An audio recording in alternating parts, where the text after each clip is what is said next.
అద్భుతం బాలచంద్రన్, నువ్వు నన్ను సంతోషపెట్టావు.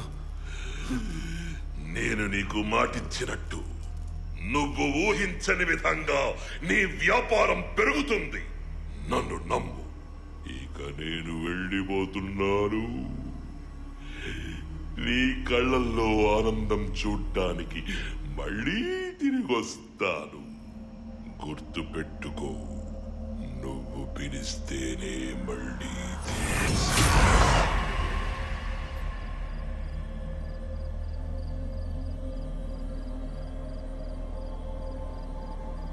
అది చెప్పిన మాటలు నమ్మి ఆ సంవత్సరం వ్యాపారం కోసం ఆసక్తిగా ఎదురుచూశాడు బాలచంద్రన్. ఆశ్చర్యం ఏంటంటే అది చెప్పినట్టే వ్యాపారం అకస్మాత్తుగా పెరిగింది. ఆ సంవత్సరం జనాలు ప్రతి చిన్న ఈవెంట్కి క్రాకర్స్ వాడటం మొదలుపెట్టారు. ఇంట్లో మగపిల్లాడు పుట్టాడని, ఇంకొకరు ఆడపిల్ల ఓణీల ఫంక్షన్ అని, పుట్టినరోజుకి, పెళ్లికి, చివరికి ఎవరైనా పోయినా క్రాకర్స్ వాడేవారు. దెబ్బకు ఆ సంవత్సరం వ్యాపారంలో లాభం ఆకాశానికి చేరింది.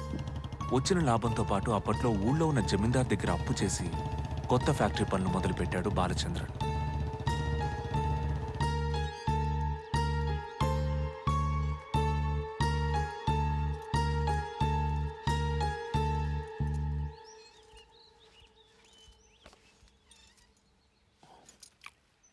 చాలా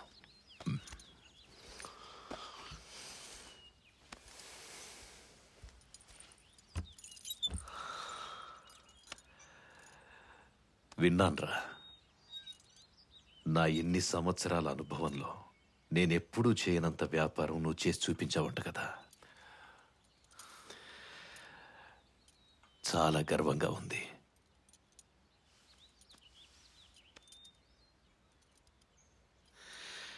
కొత్త ఫ్యాక్టరీ పనులు ఎలా జరుగుతున్నాయి? బాగానే జరుగుతున్నాయి అప్ప. వచ్చే సంవత్సరం లోపు ఫ్యాక్టరీ నిర్మాణం జరుగుతుంది. మంచిది.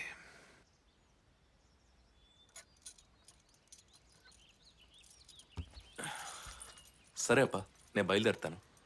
భోంచేసి వెళ్ళరా. పర్వాలేదప్ప, ఇంటి దగ్గర తను ఎదురు చూస్తూ ఉంటుంది. సరే, వస్తానప్ప.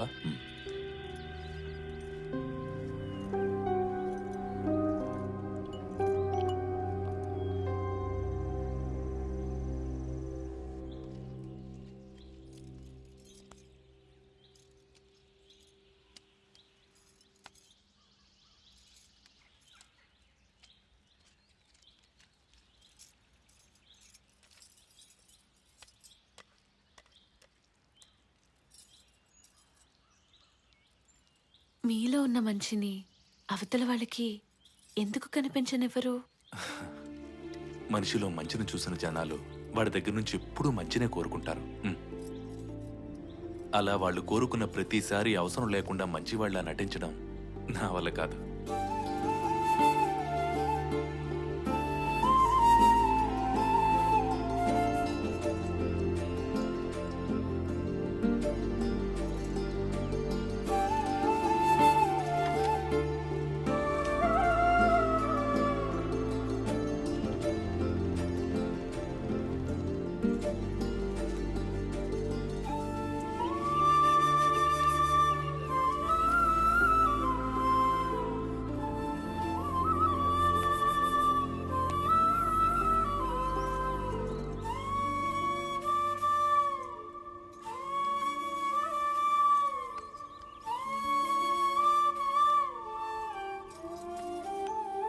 ఏం కోరుకున్నావు?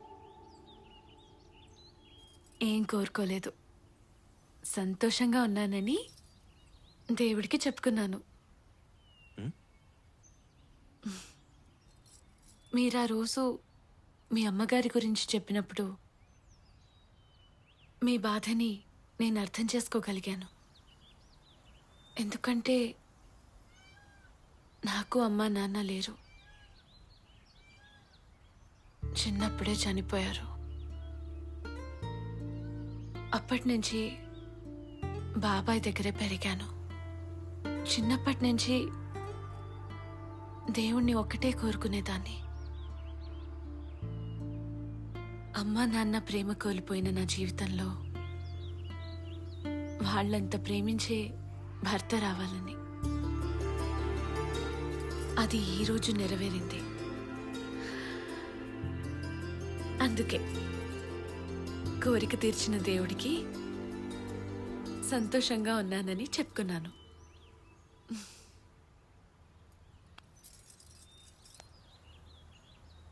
ఈ రోజు నుంచి నీకన్నీ నేనే. మీ అమ్మా నాన్నలుంటే నిన్ను ఎలాగైతే చూసుకునేవాళ్ళో నేను నిన్ను అలాగే చూసుకుంటానని మాటిస్తున్నాను.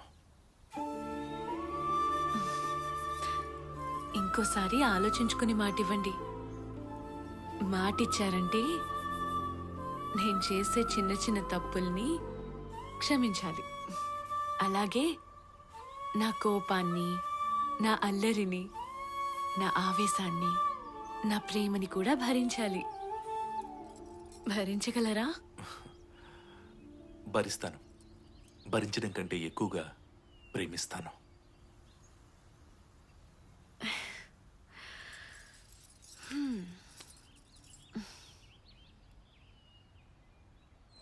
వచ్చే సీజన్లోపు ఫ్యాక్టరీ ఓపెన్ చేయాలని కన్స్ట్రక్షన్ పనులన్నీ దగ్గరుండి చూసుకున్నాడు బాలచంద్రన్. తను అనుకున్నట్టే కొన్ని నెలల తర్వాత ఫ్యాక్టరీ నిర్మించబడింది.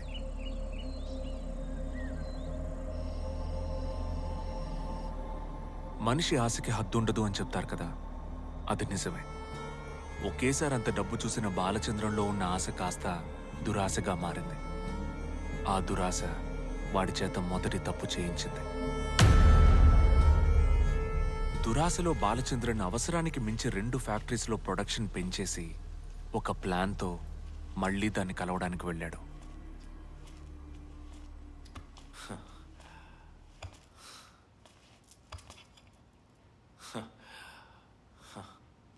చాలా ఆనందంగా ఉంది. నా జీవితంలో ఇంత గౌరవం నాకెప్పుడూ దక్కలేదు. నువ్వు చేసిన సహాయానికి కృతజ్ఞతలు చెప్పాలనుంది. నాతో మాట్లాడు.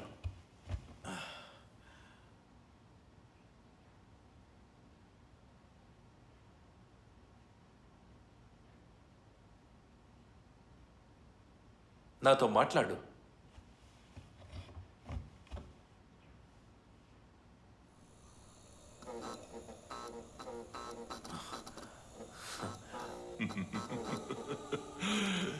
చెప్పాను కదా బాలచంద్రన్, నువ్వు పిలిస్తేనే వస్తానని.